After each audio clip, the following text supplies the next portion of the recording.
Bienvenidos de nuevo a Negocios Televisión, bienvenidos a las noticias del día, mirando ya a la actualidad, a las últimas horas, pendientes de lo que pasa en Irán, de la respuesta de Israel a la Corte Penal Internacional. Ojo también, respuesta de Estados Unidos, Joe Biden, Antony Blinken, criticando a la CPI, pendientes también de Rusia. Advierte precisamente a Estados Unidos sobre los ejercicios nucleares que están teniendo lugar en Nevada. Empezamos mirando a Turquía, el helicóptero que se estrelló este domingo cuando transportaba al presidente y al ministro de Asuntos Exteriores de Irán, que no tenía su sistema de señales encendido o no poseía dicho sistema. Es lo que decía este lunes el ministro de Transporte turco a los periodistas, añadiendo que Irán estaba dentro del área de responsabilidad de Turquía para la respuesta de emergencia y que las autoridades habían verificado una señal del helicóptero al escuchar la noticia de que se había estrellado. Dicen que desafortunadamente pensaron que lo más probable es que el sistema de señales estuviera apagado o que el helicóptero no tuviera ese sistema de señales, porque dice definitivamente se habrían visto, pero no se mostraron esta vez. Turquía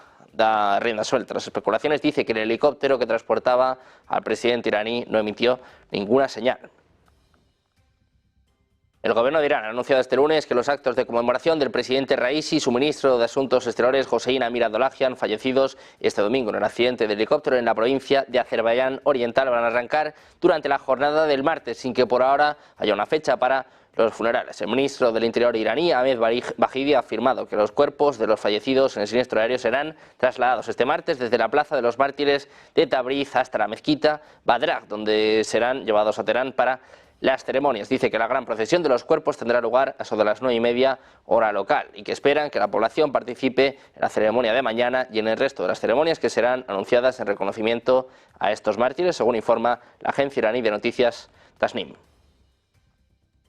Hablando de Irán, el líder supremo, el ayatolá Ali Khamenei, anunció 5 días de luto por la muerte del presidente Ebrahim Raisi y sus acompañantes en un accidente aéreo que se produjo el 19 de mayo en el noroeste del país. Anunció 5 días de luto público y expresó sus condolencias a todo el querido pueblo iraní, es lo que decía Khamenei, citado por la agencia Tasnim. Asimismo, ha resaltado que de acuerdo con el artículo 131 de la Constitución iraní, el vicepresidente primero de Irán, Mohammad Moghber, va a ejercer las funciones presidenciales hasta las nuevas elecciones, que deberán ser convocadas en un plazo de 50 días por un consejo conformado por los jefes de los poderes ejecutivo, legislativo y judicial. Seguimos mirando a Irán, seguimos mirando a últimas horas. Hablamos del jefe del Estado Mayor Militar de Irán, Mohammad Bagheri, ordenado este lunes una investigación sobre la causa del accidente del helicóptero en el que murieron el presidente Ebrahim Raisi y su séquito. Bagheri ha ordenado a un comité de alto rango que inicie una investigación sobre la causa del accidente del helicóptero del presidente que tuvo lugar este domingo, según informaba la agencia de noticias ISNA. Tras la muerte del presidente iraní Ebrahim Raisi en un accidente de helicóptero, el hijo del líder supremo de Irán, el ayatolá Ali Khamenei, probablemente será el sucesor de su padre, es lo que informa el periódico Político. En los últimos años, la lealtad de Raisi al régimen generó especulaciones sobre la opción de que reemplazara a Khamenei como líder supremo. Ahora, con su muerte, la creencia entre muchos en Irán y sus alrededores es que el propio hijo de Khamenei, Mojtaba, será el favorito para suceder a su padre. Behnam Ben Talebu, el miembro principal de la Fundación para la Defensa de las Democracias de Washington, señaló que el presidente fallecido era exactamente el tipo de persona que Khamenei quiere que dirija el país. Dice que la muerte de Raisi reduce el proceso de selección de su sucesor y que el propio hijo de Khamenei es un candidato potencial. El presidente ruso Vladimir Putin ha llamado este lunes al nuevo presidente interino iraní, a Mohammad Moghber, en una conversación telefónica en la que ambos líderes apostaron por intensificar las relaciones entre sus países. Decía Putin: hemos perdido a un amigo y aliado fiable, en referencia a Ebrahim Raisi. También pendientes de la reunión que ha tenido con el mandatario iraní, donde se ha convertido de esta forma en el primer líder internacional en llamar a Moghber después de que éste haya sido nombrado presidente en funciones, ya que era hasta ahora vicepresidente primero del país. Reacción también por parte de China. El presidente chino Xi Jinping ha asegurado este lunes que el pueblo chino ha perdido a un buen amigo después del accidente de helicóptero que acabó con la vida del presidente iraní Raisi. El portavoz de la Cancillería china ha declarado hoy en rueda de prensa que el mandatario del país asiático envió un mensaje al primer vicepresidente de Irán, Mohammad Moghber, expresando el más profundo pésame del gobierno y pueblo chino por el fallecimiento del presidente iraní en el siniestro. Xi destacó las importantes contribuciones del presidente iraní a la seguridad y estabilidad de su país, así como a su desarrollo y prosperidad. El presidente chino reconoció los esfuerzos de Raisi por fortalecer y desarrollar la relación estratégica integral entre China e Irán, unos lazos que cree que seguirán fortaleciéndose. Mientras tanto, el exministro de Relaciones Exteriores iraní culpa a Estados Unidos por el accidente de helicóptero que mató al presidente Raisi. El exministro de Asuntos Exteriores, Mohammad Javad Zarif, ha acusado este lunes a Estados Unidos de ser responsable del accidente de helicóptero que provocó la muerte del presidente Ebrahim Raisi. Dice que Estados Unidos es responsable del accidente del helicóptero de Raisi porque ha prohibido la venta de aviones y repuestos a Irán. Miramos también a Israel, se desmarca, dice que no estuvo involucrado en la muerte del presidente iraní Ebrahim Raisi en un accidente de helicóptero en el que también murieron varios miembros de sus séquitos. Lo que decía Reuters, un funcionario israelí, decía no fuimos nosotros, es lo que apuntaba un funcionario bajo anonimato. No hay ninguna reacción oficial de momento por parte de Israel, pero el diputado opositor Avigdor Lieberman dice que Israel no espera que la muerte de Raisi haga ninguna diferencia en las políticas de Irán en la región. Seguimos mirando a Israel, miramos al fiscal de la Corte Penal Internacional, Karim Khan, ha presentado este lunes solicitudes de órdenes de arresto contra el primer ministro israelí, Benjamin Netanyahu, y el ministro de Defensa, Yoav Gallant, por presuntos crímenes de guerra y crímenes contra la humanidad en Gaza. Según el comunicado emitido por Khan, basándose en las pruebas reunidas y examinadas, hay motivos para creer que ambos representantes tienen responsabilidad penal por crímenes de guerra y crímenes contra la humanidad, incluido el hambre de civiles como método de guerra, causar grandes sufrimientos o lesiones graves a la integridad física o la salud, matar intencionalmente o dirigir intencionalmente ataques contra una población civil, así como perseguir o llevar a cabo crímenes contra la humanidad. Karim Khan, fiscal de la Corte Penal Internacional de La Haya, ha anunciado que quiere emitir órdenes de arresto contra el primer ministro Benjamin Netanyahu y el líder de Hamas, Yahya Sinwar, por cometer crímenes de guerra.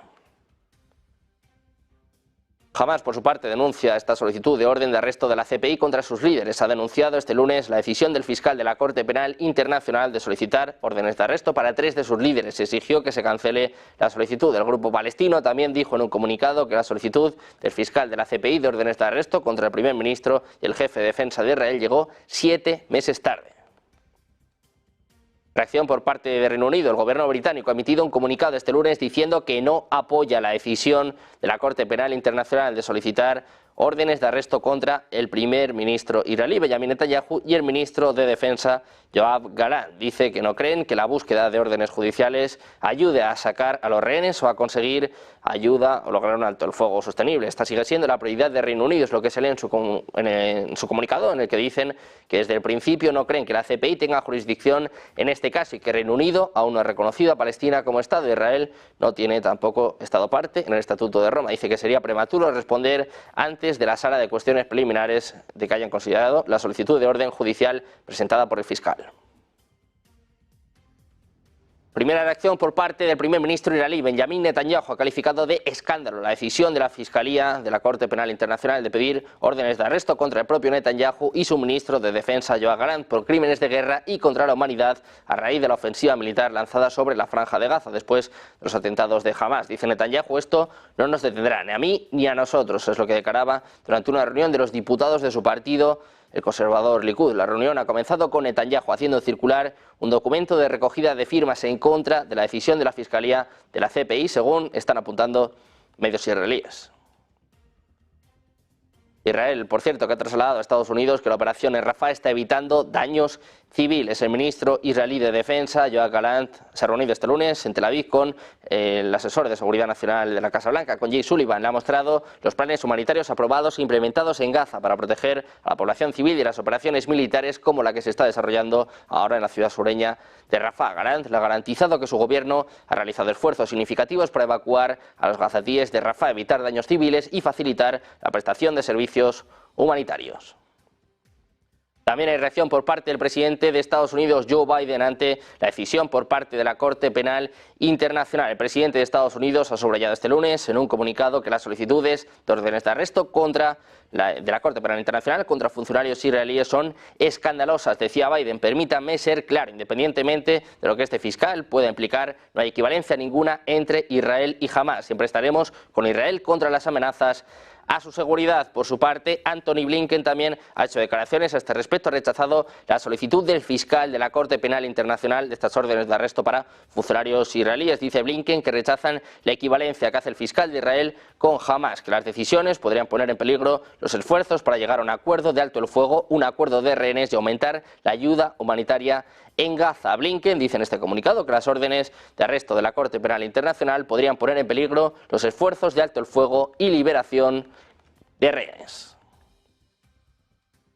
Precisamente Biden exigía en las últimas horas un alto el fuego, declaraciones que no son nuevas, aunque sí el público que atendía a sus palabras, y es que reiteraba este llamamiento en un primer encuentro con estudiantes de las protestas pro-palestinas. El presidente de Estados Unidos ha pedido este domingo un alto el fuego inmediato en Gaza, es lo que decía la Universidad de Georgia, donde ha defendido la solución de los dos estados. Sus palabras llegan después de semanas de protestas de universitarios, donde además el propio Biden decía que lo que está sucediendo es desgarrador, que lo que hizo Hamas es atroz y que los palestinos inocentes quedaron atrapados en la línea de fuego. Dice que hay una crisis humanitaria en Gaza y que por eso pide un alto el fuego inmediato para detener los combates y traer a los secuestrados a casa. Hablamos también de Assange, de una corte británica que dice que el fundador de Wikileaks puede apelar su extradición a Estados Unidos por espionaje. El Tribunal Superior de Reino Unido dictaminó este lunes que el fundador de Wikileaks, Julian Assange, puede apelar contra una orden de extradición a Estados Unidos. El tribunal determinó que Assange, que enfrenta 17 cargos de espionaje y un cargo de uso indebido de computadoras en Estados Unidos, tiene motivos para impugnar la orden de extradición del gobierno británico. Hablamos también de Taiwán. El nuevo presidente Lai Ching-te ha prestado juramento este lunes en medio de crecientes tensiones con China, que desconfía profundamente del liderazgo actual y en los últimos tiempos se ha referido al nuevo presidente como un trabajador obstinado por la independencia de la isla. Lai reemplaza a su predecesor, a Tsai Ing-wen, después de asegurar una victoria en las elecciones de enero que marcaron el comienzo de un tercer mandato presidencial sin precedentes para el Partido Demócrata Progresista. Junto con Lai, Xiao Bijim, de 52 años, es embajador de facto de Taiwán en Estados Unidos, también ha prestado juramento como vicepresidente. Precisamente el nuevo presidente de Taiwán manda un mensaje directo a China. El presidente Lai Ching-te ha estado este lunes a China a poner fin a su intimidación militar y política durante su discurso de toma de posesión. Dice que también quiere instar a China a que deje de intimidar política y militarmente a Taiwán, ya que asuma la responsabilidad global con Taiwán de trabajar duro para mantener la paz y la estabilidad a través del estrecho de Taiwán y en la región para garantizar que el mundo no tenga miedo a un estallido de la guerra. En su discurso ha destacado la necesidad de que Taiwán permanezca vigilante y preparado para defenderse y reafirma que Taiwán y China no están subordinados el uno al otro, postura que también mantuvo su predecesora Tsai Ing-wen. Hablamos también del secretario de Defensa de Estados Unidos, Lloyd Austin, ha prometido este lunes que Estados Unidos seguirá enviando armas a Ucrania mientras las fuerzas ucranianas enfrentan uno de sus momentos más difíciles contra una nueva ofensiva de Rusia. Austin se ha reunido este lunes con unos 50 líderes de defensa de Europa y todo el mundo para coordinar el envío de más ayuda a Ucrania en momentos en que Kiev trata de resistir una ofensiva rusa en el noreste y lanza su propio asalto masivo contra la península de Crimea. Dice Austin que estamos reunidos en un momento desafiante, señalando que la ofensiva rusa en Kharkov demuestra por qué el compromiso de todos de seguir enviando ayuda a Ucrania es vital. Austin ha prometido seguir enviando la ayuda a Kiev semana tras semana. El Departamento de Estado de Estados Unidos cree que la empresa china SB Submarine Systems, que instala y repara cables submarinos, oculta deliberadamente la ubicación de sus buques involucrados en operaciones encubiertas. Funcionarios estadounidenses temen que la seguridad de los datos comerciales y militares pueda verse comprometida. Están entregando en privado una advertencia inusual a las empresas de telecomunicaciones. Dice que los cables submarinos que transportan el tráfico de Internet a través del Océano Pacífico podrían ser vulnerables a la manipulación por parte de barcos de reparación chinos. Wall Street Journal apunta a esta empresa, a esta información, apuntando a que Estados Unidos no se fía. Creen que puede estar ocultando la ubicación de sus embarcadores a los servicios de rastreo por radio y satélite, lo que según los funcionarios desafiaba una explicación fácil. Miramos también a la OTAN, hablamos de las voces que valoran la andanada, la última ofensiva por parte de Rusia. Destaca la del general del ejército estadounidense Christopher Cabol y ha dicho que es poco probable que las fuerzas rusas logren un avance estratégico en la zona de Kharkov. La razón es que dice que los rusos no tienen los números necesarios para ello y que es el talón de Aquiles de Rusia en estos momentos. El militar no es un cualquiera, sino que es el comandante supremo aliado de la OTAN en Europa. Hizo estas declaraciones a la prensa en el cuartel general aliado en Bruselas. Dice más concretamente que los rusos no tienen la la habilidad ni la capacidad para hacerlo, para operar a la escala necesaria para explotar cualquier avance y obtener una ventaja estratégica. Cuando se le preguntó si Rusia estaba a punto de lanzar su anticipada ofensiva de verano, el máximo comandante de Estados Unidos y la OTAN dijo que nunca podrían estar seguros. Precisamente hablamos de Rusia, de los ejercicios para practicar el uso de armas nucleares no estratégicas que se van a llevar a cabo a su debido tiempo. Es lo que decía en los medios el portavoz presidencial ruso Dmitry Peskov, sin mencionar fechas exactas. Añade que hay una instrucción del comandante jefe supremo que se va a llevar a cabo dentro del plazo apropiado, pero aconseja a los medios que dirigieran sus preguntas sobre este tema al Ministerio de Defensa. Anteriormente, el Ministerio de Defensa ruso informó que, siguiendo instrucciones del presidente Vladimir Putin, el Estado Mayor había comenzado los preparativos para un ejercicio que se realizará en un futuro próximo, en el que van a participar unidades de misiles del Distrito Militar del Sur, aviones y buques de guerra. Se practicarán los preparativos y el procedimiento para el uso de armas nucleares no estratégicas, ejercicios que tienen como objetivo garantizar incondicionalmente la integridad territorial y la soberanía de Rusia. Rusia dice que no podrá confiar en un posible acuerdo con Ucrania ni tampoco en las garantías de Occidente, por lo que considera que Iskander, Zircon, Kinzhal y otros armamentos son las mejores salvaguardias. Es lo que manifestaba a la agencia TASS el vicepresidente del Consejo de Seguridad de Rusia, Dmitry Medvedev. Añade que incluso si se llega a un acuerdo de compromiso, Rusia no tendrá plena confianza en su cumplimiento, dice el propio Medvedev. Lo he dicho muchas veces, cualquier Führer recién nombrado de rey ucraniano es capaz de romperlo en cualquier momento por razones oportunistas. Rusia no se fía, incluso en el caso de que llegara a un acuerdo con Ucrania, dice que no va a depender de las garantías occidentales, sino que más bien de su ejército. Precisamente un ejército ruso que ha tomado la localidad de Bilogorivka en la región de Lugansk, con lo que ha avanzado hacia el oeste en la ciudad en dirección de Siversk, ciudad estratégica cuya toma abriría el camino a los bastiones ucranianos de Sloviansk y Kramatorsk en el este de Ucrania. Es lo que informaba hoy el Ministerio de Defensa de Rusia, hablando, además agradeciendo a sus militares, las unidades de la agrupación sur que liberaron esta localidad. En este sentido, dice que ha ocupado posiciones y alturas más ventajosas, es lo que estaba indicando el Ministerio de Defensa en su parte de guerra diario. Seguimos mirando a más actualidad, más últimas horas, pendientes precisamente de Rusia, de los mensajes que está lanzando a Estados Unidos. La semana pasada les contábamos que decía que Estados Unidos, que Europa, Reino Unido juegan con fuego.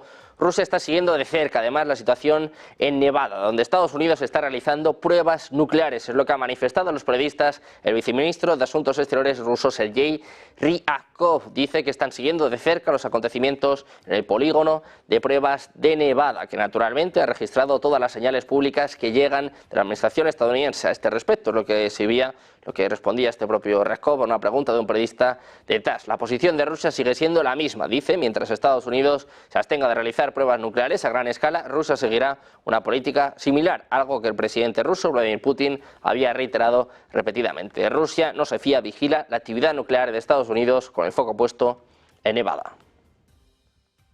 El presidente de Rusia, Vladimir Putin, ha cesado este lunes en el cargo al viceministro de Defensa, Yuri Sadovenko, que fue sustituido por Oleg Sablev, quien hasta ahora se desempeñaba como auditor en la Cámara de Cuentas de Rusia, según fuentes oficiales. La destitución del general, nombrado viceministro en enero de 2013, llega una semana después de la salida de ese ministerio de su jefe, Shoigu, quien ocupaba hasta ahora el cargo de ministro de Defensa y ahora es el nuevo secretario del Consejo de Seguridad ruso. La destitución de Shoigu, que ejerció de ministro de Defensa durante más de una década, le siguió 2 días después la detención de un alto cargo de su cartera por un posible caso de corrupción. Es la segunda investigación por corrupción iniciada por autoridades rusas en la cúpula de defensa en menos de un mes. Previamente, por las mismas acusaciones, fue detenido el viceministro y mano derecha de Shoigu, Timur Ivanov, según informa la agencia EFE.